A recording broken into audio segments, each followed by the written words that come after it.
August 10th, 2019. The most guarded prisoner in America is found dead in his cell.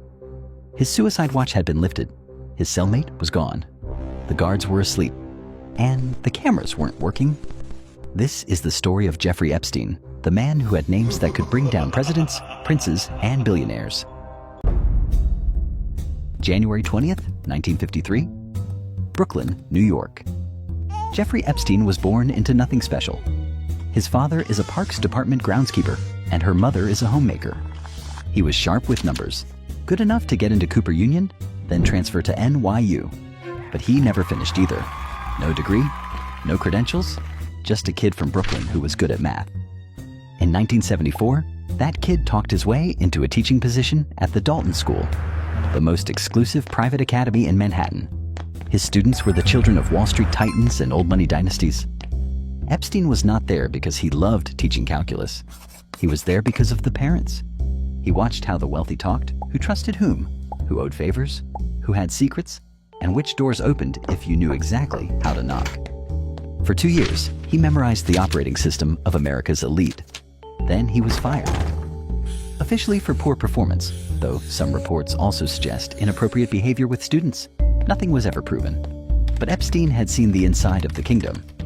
And he wanted in.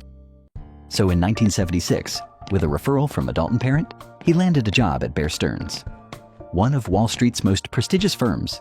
He lied about his degrees on his resume.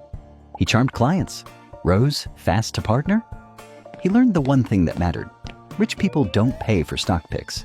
They pay for someone they trust with problems they can't discuss in public. But in 1981, he was caught running unauthorized deals, got suspended and fined. So he resigned during a regulatory investigation. For most people, that would be career over. But Epstein wasn't most people. He'd found his real skill at Bear Stearns, not trading, but reading the needs of people who had everything except someone discreet. So by 1988, he launched his own firm, J. Epstein and Company. And it came with one rule. He only accepted clients worth $1 billion or more. The firm ran through structures in the U.S. Virgin Islands, a tax haven beyond the reach of American subpoenas. No client list, no auditable returns and regulatory filings. A financial firm that, on paper, barely existed. His biggest known client was Les Wexner, the billionaire behind Victoria's Secret. Wexner gave Epstein power of attorney over his entire fortune and sold him one of the largest private residences in Manhattan under murky terms. And even that still did not explain the scale of what Epstein became.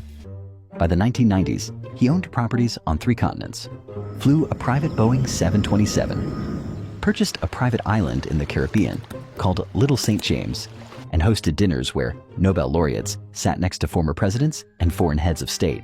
And yet, no trade records, no clear account statements, no long line of grateful billionaire clients saying, "Yes, this man made me rich." So where did the money come from? That question is where the story turns dark. Because Jeffrey Epstein wasn't managing money. He was managing people. Here's what the operation looked like from the inside. Teenage girls were brought to Epstein's mansions in Palm Beach, Manhattan, and on his private island. They were told it was for massages. They were paid a few $100s, and then they were told to recruit friends. Each friend earned them more money. A pyramid scheme built on children? But here's what most people miss. The abuse wasn't the end game. It was the tool. Epstein's homes were wired with hidden cameras. Victims have testified that they were pressured into compromising situations with Epstein's powerful guests, and that Epstein recorded everything. This wasn't a predator losing control. This was infrastructure. Create a compromising situation. Record it. Own the target forever. It's a technique intelligence agencies have used for decades. The CIA ran it. The KGB ran it. Epstein industrialized it. So who was he building this for? Start with his closest partner, Ghislaine Maxwell. She was Epstein's recruiter, scheduler, and social shield, the person who made the machine run day to day. But Maxwell wasn't some random socialite. Her father was Robert Maxwell, a British media mogul and an alleged Israeli intelligence agent, Mossad. When he died under mysterious circumstances in 1991, he received a lavish funeral in Israel. The Israeli Prime Minister, the President, and 6 intelligence chiefs attended. The daughter of an alleged spy became the operational engine of a blackmail operation. That's not a coincidence. That's a hiring decision. And the connections radiate outward.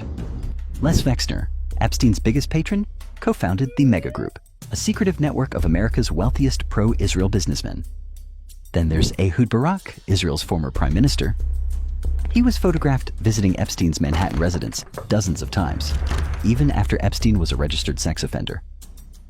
Does that prove Epstein was working for Israel's intelligence? Well, we can't say for sure. But what we can verify with absolute certainty is we're sponsored by Incogni. Last month, I got a text from my bank saying there was suspicious activity. Click here to verify your login. I knew better and ignored it, but that's the trick. Scammers don't need to hack you. If a data broker already sold them your name and number to make the message convincing. Same goes for the random data breaches you read about from companies you've never even used. Your info's in there because a broker had it on file. Incogni contacts data brokers directly and legally forces them to delete your information automatically. On the Unlimited and Family Unlimited plans, their custom removal feature lets you flag any specific sketchy site showing your info, and one of their privacy agents scrubs it manually. Checked my dashboard after a week. Real removals stacking up. Go to incogni.com/crayoncapital and use code crayoncapital for 60% off. That's incogni.com/crayoncapital, code crayoncapital. They can't harm you if they can't find you.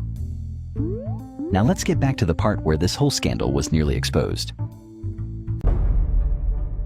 March 2005, Palm Beach, Florida. A mother called the police. Her teenage stepdaughter had been paid to give a wealthy man a massage at his waterfront mansion. The girl described what happened. Police started pulling the thread. One victim led to two. Two led to 5. Over the next 13 months, they identified 36 underage girls with nearly identical stories. Recruited for massages, paid a few $100s, exploited. The local police chief, Michael Reiter, wanted to throw the book at Epstein, but the local prosecutor brought a single charge: solicitation of prostitution. Prostitutes? You're calling them prostitutes?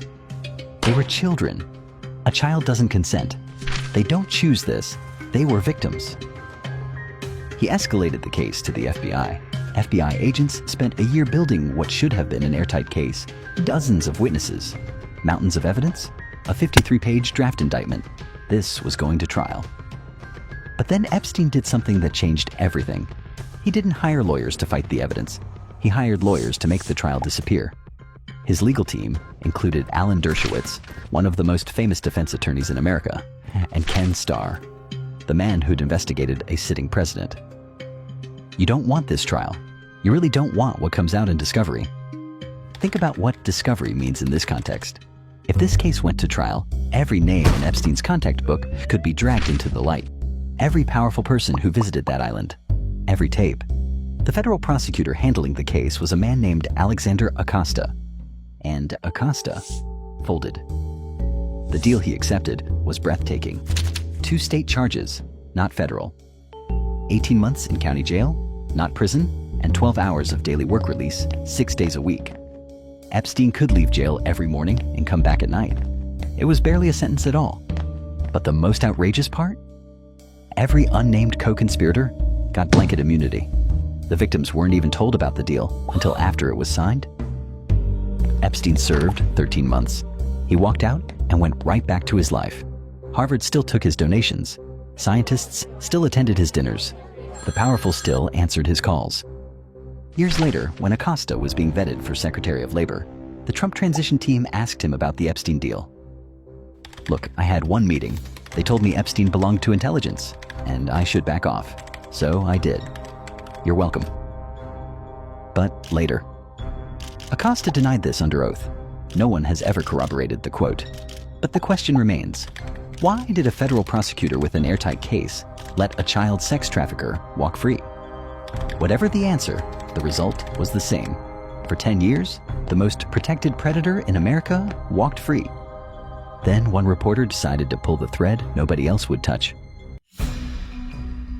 November 2018. The Miami Herald dropped a bomb. Reporter Julie K. Brown had spent over a year tracking down survivors, mapping the plea deal, and asking the question nobody in power wanted to hear.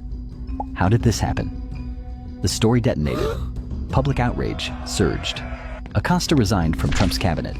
And in July 2019, federal agents arrested Epstein at Teterboro Airport.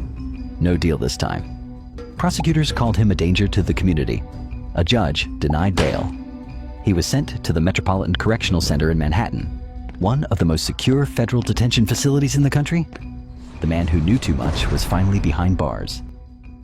6 weeks later, guards found him dead in his cell. Official cause? Suicide by hanging. Maybe it was, but here's what happened in the hours before he died. His suicide watch had been lifted 6 days earlier. His cellmate was transferred out the night before, leaving him alone. The 2 guards assigned to check on him every 30 minutes didn't check for 3 hours. They later admitted they'd fallen asleep and falsified the logs. And the security cameras outside his cell? They malfunctioned. A forensic pathologist hired by Epstein's family later examined the body and found neck fractures more commonly associated with strangulation than hanging. Suicide or murder? The result was identical. The man who could have named names in the biggest trial of the century was gone before he could speak. When agents raided his Manhattan townhouse, they found safes full of diamonds, CDs labeled with names, and a contact book with hundreds of entries. Whatever leverage he held, whatever recordings existed, either died with him or was collected by someone else. By December 2021, Ghislaine Maxwell was convicted on 5 federal counts, including sex trafficking of minors. She was sentenced to 20 years in federal prison. During her trial, she named no one. So, by now, Epstein is dead. Ghislaine is in prison. But the people who flew on that plane, who went to that island, who knew what was happening and said nothing, they're still out there. Still rich. Still powerful. Still untouchable. As a wise man once said, in this life, good people are often treated as though they were wicked, and wicked people are often treated as though they were good.